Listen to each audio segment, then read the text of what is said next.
All right, go ahead, Andrew. Hey, Kerwin, last year, late in the season, you had a couple games where you started using the dribble more to get some shots off, and you talked about how that was something that you were working hard on. Can you catch us up to date with how the offseason was improving that part of your game? And if there's another part of your offensive game that you've also improved as well?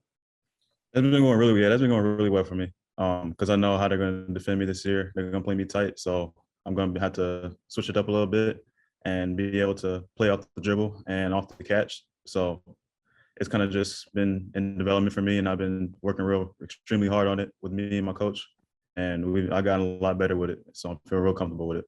Opposing defenses focused a lot on you on the perimeter last year because you were one of the one guy who was consistently hitting those shots. You're going to have other guys out there shooting from the perimeter this year. How do you think that that might help you when there's two and three other options out there, guys that can drain shots? I think it's going to open up for me and everybody else on the team because now that we got more perimeter threats, it's going to be hard to get out on all three of us or whoever, all of us really. And it's going to definitely open up the floor a lot for our bigs and anybody for our guards to be able to drive to the basket. And I think it's going to help our offense a lot. And we're going to be making more threes this year. And I think it's definitely just going to, give us some high scoring games and win some games. Thank you. DL. Hey, Kerwin. I'm curious what your observations were about the differences with Coach Davis now that he's calling all shots and running practice. How subtle or how big has that transition been? Just getting used to how he's running. It's definitely you can definitely feel the difference. It's a whole lot more energy. It's definitely everybody's really excited for this season, because everybody's been developing and working hard and growing. So I think we're all really motivated to do really well this season.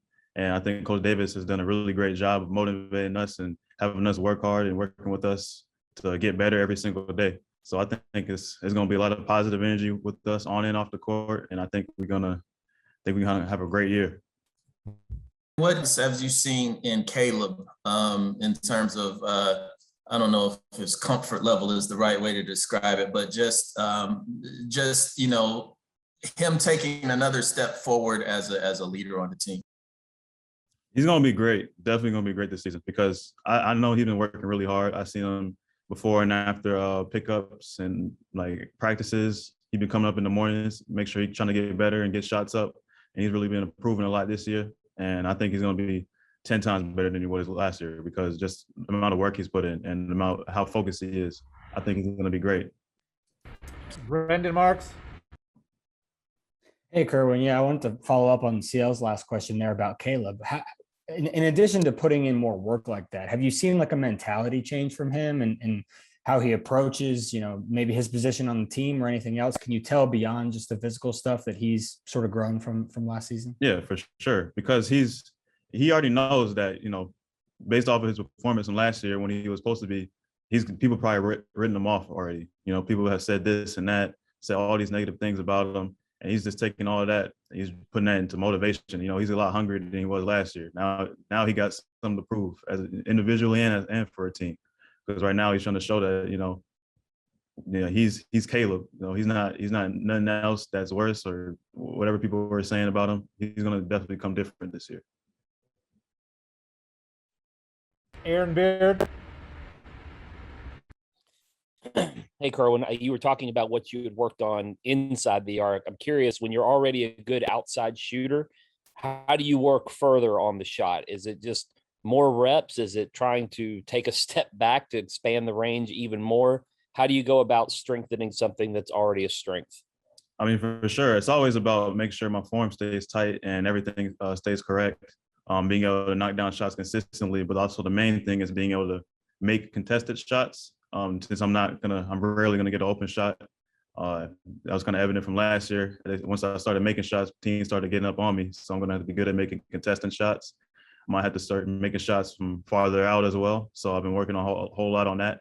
And even just off the dribble, just contested shots off the dribble, being consistent and making all those so I can stay in an efficient percentage for when I'm shooting threes. And then I already know people are going to start running out on me, so I'm going to have to be able to have a great pump fake and being able to take it to the rim or pull up for the mid-range.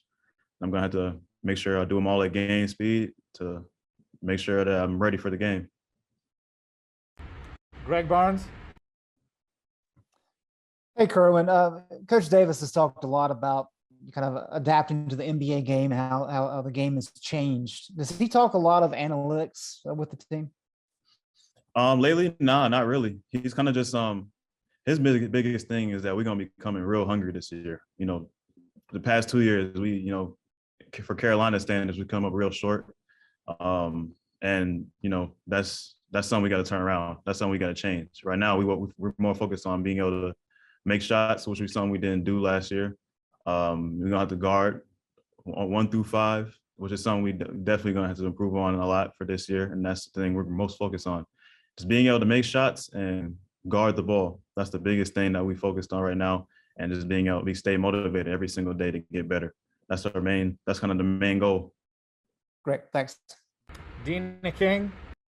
Hey, Kerwin, Dawson spoke last week about his relationship with you. How excited was you when Dawson decided to become a Tar Heel? I was super excited, man. Super excited. I'm really glad he's here with us because I think he's going to be great for not only for this team, but just the program in general. I mean, I don't think people know exactly what he can do yet and just how good he is, which is going to be a blessing because nobody's going to expect him. I mean, he's a big he's real versatile. He comes on the perimeter, on the block. I mean, he's a good guy all around. I mean, he brings great energy for the team. I think he's going to be really good for us. And, he's also my guy too. So that's always going to be a plus for me. Thank you. Michael Coe. Hey, Kerwin. So just kind of following up on Dina's question, what was your pitch to Dawson when you first heard that he was interested in coming here? Told him, like, if you want to win a championship, this is the place. This is definitely the place. If we win a championship, we all going to eat. Everybody's going to get what they need.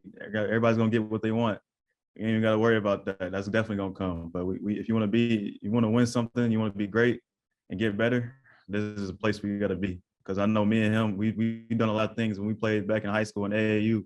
That's exactly what we did. We was winning championships and everybody was getting scholarship offers, all that, and we ain't have to worry about nothing but winning games. And it's gonna be the exact same thing here.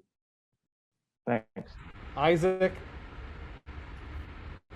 Kerwin, I'm curious to hear what you're looking forward to this upcoming season that you didn't get to experience in your freshman season because of COVID. I think the biggest thing for me is just playing in front of fans. I think that's the biggest thing. I want to experience what it's like to play in front of like thousands and thousands of people because that'll be like the most people I've ever played against. And I heard that, I've been hearing like a lot of talk about how like exciting and that atmosphere is and just how great it is to play in front of all those people and just how passionate the fans can get, during the games. That's definitely something I want to experience. That's kind of like the most thing I'm real excited for. Is there an opposing gym? Sorry. Go ahead, Isaac. Is there an opposing gym you're most looking forward to hitting a dagger 3 to silence the crowd in? Man, it's a lot. I think probably the biggest one I've been thinking about recently is probably Duke. Because I heard like it's like a straight sea of just Duke people and they just saying it's just crazy. And I think, silencing the crowd like that, the craziest, like the crowd of all crowds, according to some of my teammates been saying from their experiences, I think that'll be a great feeling for me. Yeah, there might be some interest in that game this year. Chris Lee. Hey, Kerwin. I asked the same question to RJ, and it's a little similar to Isaac's, but just in general, since there is a new coaching staff, you and the rest of the sophomores, and we're on track to have full arenas. Does it feel like maybe this is a redo of your freshman year, like you in a good way, where you guys have had a full summer, you're going to have, a normal season, it looks like, and you guys have a chance to really like build that chemistry with the new squad. Do you feel like that right now? Oh, for sure. Because I mean, just like beginning of this fall, I finally figured out my way around campus a little bit. Like it's crazy. I'm a sophomore. I just now learned how to get around campus. And I think, we ain't playing in front of no fans really last year. And I think it's just going to be, I still feel like a kid, just the new kid. But it's definitely going to be a whole new experience, especially for all of us sophomores. And I think it's going to feel great. Thank you, man. Time for one more. Brandon P. Hey, Kerwin, I've heard you mention before your father is someone who helped you develop as a shooter. Could you elaborate on some ways he's helped you become the shooter that you are today? I mean, yeah, when it comes to anything basketball related, yeah, he's done about everything for me. And I pretty much got a lot of my skills and things that I've learned mostly from him. And it always started with him. And we always worked on my shot, whether it's always about the small details. And then once I, mastered those fundamentals, then it was just about, applying them in the game. And then once you apply them in the game, they're going to try to come up with game plans against it. And you're just going to have to be able to be, flexible enough to be able to overcome everything. So that's kind of this thing with me and my dad. We always work on preparing for anything, being able to do what it takes to win and whatever it takes to score. Thank you. All right. Thanks very much, Kerwin.